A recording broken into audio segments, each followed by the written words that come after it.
Hello guys, I am Nikki और आप देख रहे हैं अपना YouTube channel IQ students point. So guys, जैसा कि आप लोगों को थंबनेल से पता लग गया है कि हम इग्नू के एग्ज़ाम्स के रिगार्डिंग बात करने वाले हैं कि आप अच्छे मार्क्स कैसे ला सकते हैं, आपको आंसर राइटिंग कैसे करनी है एग्ज़ाम में और आप लोगों को किस क्वेश्चन में क्या लिखना है और कितने मार्क्स वाले क्वेश्चन में कितना लिखना है। वो सब कुछ मैंने इस वीडियो में डिस्कस कर दिया है। आप लोग इस वीडियो को, मैं पहले ही बोल रही हूँ, अपने फ्रेंड्स के साथ या आप किसी ग्रुप से जुड़े हैं तो उस ग्रुप में शेयर कीजिए ताकि बाकी स्टूडेंट्स की भी हेल्प हो जाए। पहली बात मैं ये क्लियर कर दूं कि मेरी वॉइस थोड़ी सी ख़राब है, वही जो कोल्ड वगैरह चल रहा है वायरल की वजह से। इसलिए अगर आपको बीच में कुछ समझ नहीं आता है तो आप मुझे कमेंट बॉक्स में या फिर टेलीग्राम चैनल पे पूछ लेना। सबसे पहले हमारी बात आती है limit for answer writing for exam. ठीक है, तो अब सबसे पहली बात, अगर 1 मार्क का क्वेश्चन, अब जैसे मैंने आपको स्टार्टिंग में बताया था कि इग्नू में बिल्कुल स्कूल की तरह होता है। जैसे स्कूल में छोटे मार्क्स के, बड़े मार्क्स के, लॉन्ग आंसर, शॉर्ट आंसर, ऐसे टाइप के क्वेश्चन आते थे, तो इग्नू में भी बिल्कुल वैसे ही आते हैं। ठीक है, कि 1 मार्क्स वाले क्वेश्चन में आपको या तो 1 वर्ड लिखना है या तो एक लाइन लिखनी है। और एक लाइन में कितने वर्ड्स हैं? टोटल 10 वर्ड्स होने चाहिए, इससे ज़्यादा एक्सीड मत करना। 2 मार्क्स वाले क्वेश्चन में 30 से 50 वर्ड्स लिखने हैं और ये 3 से 6 लाइनें लगभग होंगी। इससे एक एक्स्ट्रा लाइन भी होती है तो डजेंट मैटर, लेकिन ज़्यादा बड़ा मत करना, क्योंकि देखो ज़्यादा बड़ा करने पर टीचर पढ़ेगा नहीं और आपको मार्क्स मिलेंगे नहीं। कम करने पर टीचर देखेगा कि आपने कुछ लिखा ही नहीं तो मार्क्स आपको तब भी नहीं मिलेंगे। तो इसलिए आपको फोकस करना है सिर्फ और सिर्फ ढंग के आंसर लिखने में। ठीक है स्टूडेंट, अब हम बात करते हैं 5 से 6 मार्क्स के क्वेश्चंस की। तो 5 से 6 मार्क्स के क्वेश्चन में 120 to 150 वर्ड्स, मतलब एक पेज लिखा जाता है। और 10 से 12 मार्क्स के क्वेश्चन में 270 से 300 वर्ड तक, तकरीबन 2 पेजेस तक का आंसर लिखा जाता है। अब जैसे मान लो क्वेश्चन आपको दिया गया है कि भाई ये क्वेश्चन है और ये टोटल 20 मार्क्स का क्वेश्चन है, तो वो चीज़ आपको याद आनी चाहिए कि भाई मुझे निक्की मैम ने ये बताया था कि ये आंसर इतना लिखना है तो मैं इतना ही लिखूंगा। लेकिन क्वेश्चन में अगर आपसे 20 मार्क का देने के बाद भी लिखा हुआ है कि सिर्फ 250 वर्ड में, 100 वर्ड में, 200 वर्ड में उत्तर दें, आंसर दें, तो आप अपने पास से एक्सीड मत करना। क्योंकि वो आपसे, इसका मतलब है कि क्वेश्चन लिखने वाला आपसे पूछ रहा है कि भाई मुझे डायरेक्ट आंसर बता, मुझे घुमा मत। तो अगर आपसे बोला जा रहा है कि 50 वर्ड में, 100 वर्ड में आंसर दो और अगर 20 मार्क्स का क्वेश्चन है, तो ये मत सोचना कि यार मार्क्स नहीं मिलेंगे, कुछ नहीं होगा। नहीं, पेपर बनाने वाले को पता है कि बच्चा यहाँ पे डायरेक्ट आंसर लिखेगा और उसको यहाँ पर पूरे 20 मार्क्स मिलेंगे। ठीक है, 15 मार्क्स के क्वेश्चन में 310 से 350 वर्ड्स तक का आपको लिखना है। इसमें टोटल 3 पेज होते हैं और 20 से 25 पेज के मार्क्स का जो क्वेश्चन आता है उसमें 550 से 650 तक के वर्ड्स को लिखने हैं। लगभग 4 साढ़े 4 पेज का आपका आंसर हो जाएगा। ठीक है, अब जैसे कि आप लोगों ने मुझसे पूछा था कि मैम असाइनमेंट्स कैसे बनाने हैं, क्या करना है, तो उसके रिगार्डिंग तो मैं आप लोगों को ऑलरेडी सब कुछ बता चुकी हूँ। लेकिन अगर आप लोगों ने वो वीडियो नहीं देखी है तो मैंने डिस्क्रिप्शन में प्लेलिस्ट का लिंक आपको दे दिया, उस पर जाकर आप देख लो। जो भी वीडियो आपको चाहिए मैंने सब कुछ आपको प्रोवाइड कर रखा है। यहाँ पर जो है हमारे आंसर्स वाली जो बात है वो कंप्लीट हो गई है। अब हम देखते हैं कि हमें आंसर राइटिंग करनी कैसे है, देन उसके बाद देखेंगे कि हमें 80+ स्कोर कैसे करने हैं। स्टूडेंट्स, जैसे कि मैंने आपको बोला कि मैं आपको ये बताती हूँ कि किस तरीके से आपको आंसर लिखना है। सबसे पहली चीज़ जो आप लोगों को करनी है, जैसे ये आपकी शीट है, मान लीजिए आपकी शीट है, वैसे तो मैंने बनाई है, बुरी लगे तो कमेंट में कुछ मत बोलना, लेकिन कुछ बोलना नहीं, बस ये बात है। ठीक है, ये आपके यहाँ पे मार्जिन ऑलरेडी आपको दिया जाता है। अब ये इस मार्जिन के अलावा आपको यहाँ पर भी अगेन एक मार्जिन अपना बनाना है।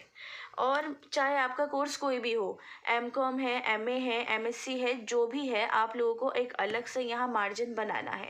उसके बाद अब जैसे मान लो ये आपका जो क्वेश्चन दे रखा है कि अंतर्राष्ट्रीय संबंधों के सिद्धांत में यथार्थवादी उपागम के वर्चस्व की समीक्षा कीजिए। ठीक है, अब इस क्वेश्चन, मान लो ये क्वेश्चन नंबर 2 है, तो मैंने यहाँ पर डाला अपना आंसर नंबर 2।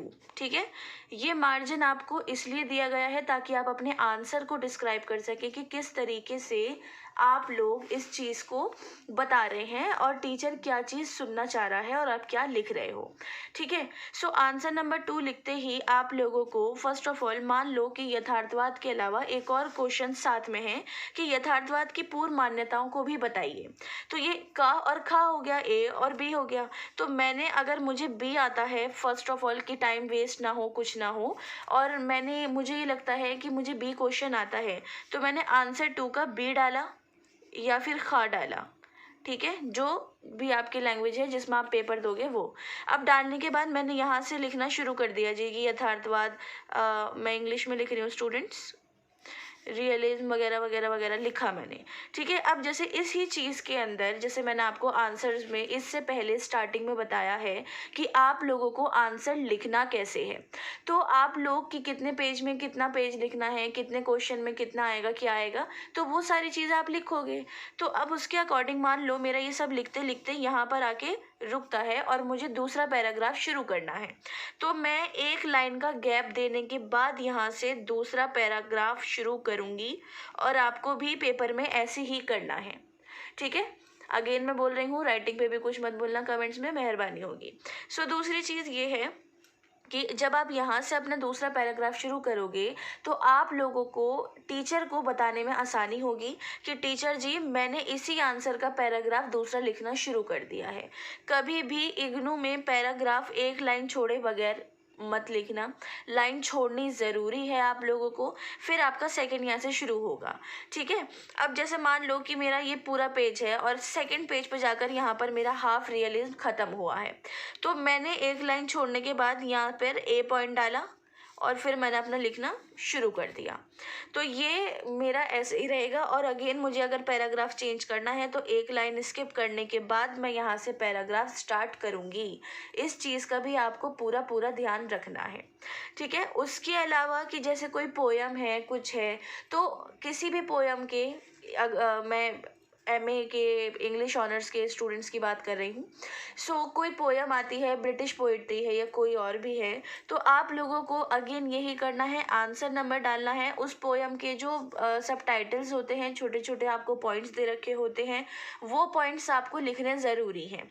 लेकिन पॉइंट आप वो ही लिखना जो आप कर रहे हो, कि जस्ट लाइक आपने पहले बी करा तो बी ही लिखना, ए डालकर बी मत कर देना, टीचर आपके मार्क्स कट कर देगा, आपको मार्क्स नहीं मिलेंगे फिर उसके, क्योंकि टीचर को समझाने में भी तो आपका पूरा पूरा योगदान होना चाहिए ना कि भाई मैं ये लिख रहा हूँ या लिख रही हूँ। ठीक है, तो ये वाली चीज़ को आपको यहाँ पर डिस्क्राइब करना है। उसके अलावा अगर आप लोगों को आंसर, जैसे मैं आपका एग्ज़ाम का बता रही हूँ, तो इग्नू के अंदर जैसे मैंने अभी स्टार्टिंग में आपको बता दिया कि किस तरीके से आंसर कितने मार्क्स में क्या लिखना है, क्या करना है, वो सब कुछ बता दिया है। लेकिन अगर आप लोगों को फिर भी डाउट है कि मैम इंट्रोडक्शन से स्टार्ट करें या कुछ, क्योंकि मैक्सिमम जो है डीयू का स्टूडेंट है और बच्चा इंट्रोडक्शन से स्टार्ट करके कंक्लूजन पे ख़त्म करता था, लेकिन इसमें ऐसा नहीं होता। आपने, अगर आपके पास सबटाइटल्स हैं कि भाई इंट्रोडक्शन डाल दो, उसके बाद दूसरा कि यथार्थवाद क्या है वो डाल दो, उसके बाद यथार्थवाद की अवधारणाएं डाल दो, तो वो तो सब टाइटल आपके डल सकते हैं। लेकिन कुछ आंसर्स ऐसे होते हैं जिनका कोई भी सब टाइटल नहीं होता, तो उनके अंदर आपको कुछ नहीं करना, सीधा डायरेक्ट पैराग्राफ पैराग्राफ लिखते रहना, बस बीच में लाइन जो है वो स्किप कर देना, उसको मत रखना कभी आप उसको भी वो करो कि भूल जाओ, ऐसी चीज़ें मत भूलना, अदरवाइज मार्क्स भी कट सकते हैं और आपको मार्क्स मिलने में भी प्रॉब्लम आ सकती है। वो इसलिए क्योंकि टीचर को यहाँ पता होना चाहिए कि आप एक्चुअली में क्या लिख रहे हो और क्या बता रहे हो। ठीक है, सो एग्ज़ाम में आंसर राइटिंग आपको कैसे करनी है वो मैंने आपका यहाँ पे क्लियर कर दिया है। सो मैंने आप लोगों को बता दिया है कि आपकी आंसर राइटिंग कैसे होगी, आपको बहुत अच्छे से समझ आ जाएगा, इसलिए मैंने पर्टिकुलर आपको एग्जाम्पल दिया है ताकि आप अच्छे से समझ सको। वो पेज मेरा बनाया हुआ है स्टूडेंट, मैं अगेन बोल रही हूँ, उसका मजाक मत उड़ाना। खैर, सो अब आप लोगों को 80+ कैसे स्कोर करना है उस चीज़ पर फोकस कीजिए। मैंने यहाँ पे पॉइंट्स को बताया है, उन पॉइंट्स पर अमल करना, उन पॉइंट्स को फॉलो करना। सबसे पहले कि पिछले साल के जो क्वेश्चन पेपर हैं उनको प्लीज़ रीड करिएगा, उन क्वेश्चन पेपर को सॉल्व करिएगा, चाहे आप किसी भी कोर्स से बिलोंग करते हो। ठीक है, चाहे आप एमए के स्टूडेंट, पीजी के स्टूडेंट हैं या यूजी के स्टूडेंट हैं, आप लोगों को इन चीज़ों को फॉलो करना है। चाहे आप किसी भी कोर्स के स्टूडेंट हो।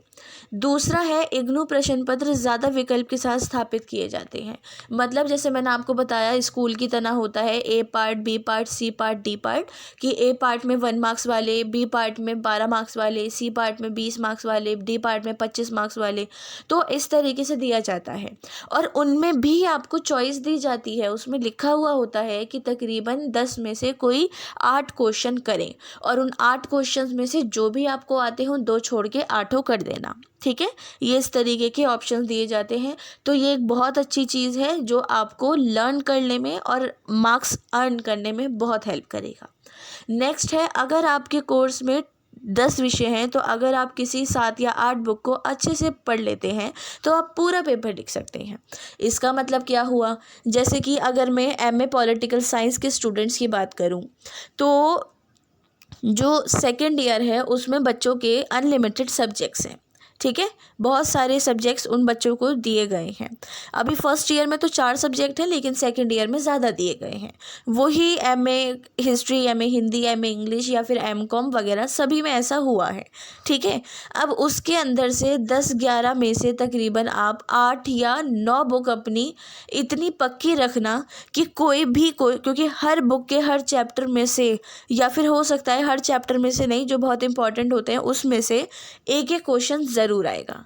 और जब आपकी उन बाकी बुक्स में से 8 बुक्स प्रिपेयर हैं और फिर आपको चॉइस आई है कि 10 में से 8 क्वेश्चन करो, तो आप 8 क्वेश्चन बहुत ईजिली अटैम्प्ट कर लोगे।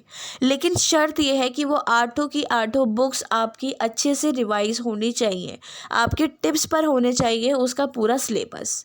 ठीक है, नेक्स्ट है, अगर आपको किसी क्वेश्चन का आंसर नहीं पता तब भी आपको वो क्वेश्चन अटैम्प्ट करना है। देखो, इग्नू जो है 24 पेज की शीट देता है आपको एग्ज़ाम के टाइम पे, और वो आपको 24 शीट इसलिए देता है क्योंकि पर आंसर आप 4-4.5 पेज का लिखोगे तो उस हिसाब से आपको 24 शीटें कंप्लीट हो जाएंगी। देखो, इग्नू के अंदर आपको आंसर शीट खाली छोड़ने का मतलब है अपने मार्क्स को गंवाना और अपने आप को जज करवाना कि भाई टीचर समझ जाएगा बच्चे को कुछ नहीं आता। ठीक है, वो वाली चीज़। तो अगर आपको कोई क्वेश्चन नहीं आता और आप भैया बड़े बच्चे हो, BA कर चुके हो, स्कूल कर चुके हो, तो कोई ना कोई तो क्वेश्चन को पढ़कर आपके माइंड में कुछ चीज़ तो आएगी ना आएगी, तो वो चीज़ आप लिख देना, बस खाली मत छोड़ना। इग्नू परीक्षा का अनकहा नियम, कभी खाली शीट मत छोड़ना। ठीक है, वही वाली चीज़ है कि कभी भी शीट खाली मत छोड़ना एग्ज़ाम में। ये बहुत बड़ी चीज़ होती है एग्जामिनर को देखने में कि बच्चा पढ़ा लिखा है या नहीं है, क्योंकि MA है, MCOM है, MSc है बेटा, ये बड़ा लेवल हो जाता है। तो उस चीज़ के लिए टीचर दिमाग पढ़ता है, वो रटी हुई किताबें नहीं पढ़ता।